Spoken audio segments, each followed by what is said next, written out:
श्री स्वामी समर्थ. मित्रांनो, काही दिवसातच 1 जानेवारी 2026 म्हणजेच नवीन वर्ष सुरू होणार आहे. आणि 1 जानेवारी हा नवीन वर्षाचा दिवस म्हणजेच पहिला दिवस असतो. तर या दिवसापासूनच तुम्हाला गुरुचरित्राचा हा अध्याय वाचायला सुरुवात करायची आहे. हा अध्याय तुमचे सर्व नवस तुमच्या जीवनातली सर्व इच्छा पूर्ण करणार आहे. फक्त 1 जानेवारीच्या पहिल्या दिवशी म्हणजेच पहिल्या दिवशी जो गुरुवार येणार आहे 31 डिसेंबरला, त्या दिवशी स्वामींच्या समोर आपल्याला बसायचं आहे. अगरबत्ती, दिवा लावायचा आहे.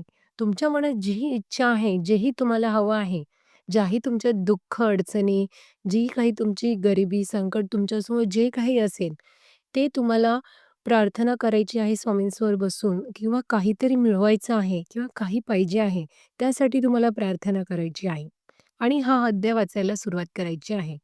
हा अध्याय शक्यतो सकाळी अंघोळ करूनच वाचा. कारण सकाळी आपण शुद्ध असतो. या अध्यायाचे 2 नियम आहेत. म्हणजेच नॉन-व्हेज खायचं नाही आणि कोणाबद्दल वाईट विचारही करायचा नाही.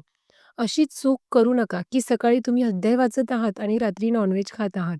हे बिलकुलच चालत नाही. हे वर्ज्य आहे. जेव्हा आपण पारायण करतो किंवा एक सुद्धा अध्याय वाचतो, तरी गुरुचरित्र पारायणाची पवित्रता आपण जपायला पाहिजे.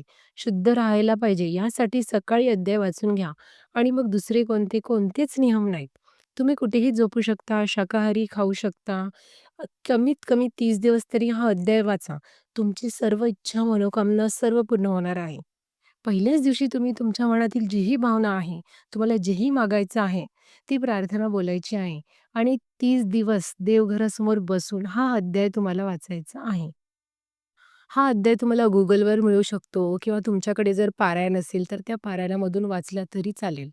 नक्कीच बघा, 1 जानेवारीपासून तुम्हाला गुरुचरित्राचा 18वा अध्याय वाचायचा आहे. 18वा अध्याय संपूर्ण वाचायचा आणि सर्व इच्छा स्वामी महाराज, गुरुदेव दत्त महाराज तुमच्या पूर्ण करणार आहेत. 18वा अध्याय 1 जानेवारीपासून ते संपूर्ण 30 दिवस तुम्हाला वाचायचे आहे. ज्यामुळे तुमची जी काही इच्छा असेल ती नक्कीच पूर्ण होणार आहे.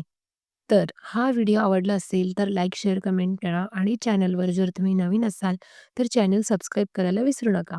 धन्यवाद. श्री स्वामी समर्थ.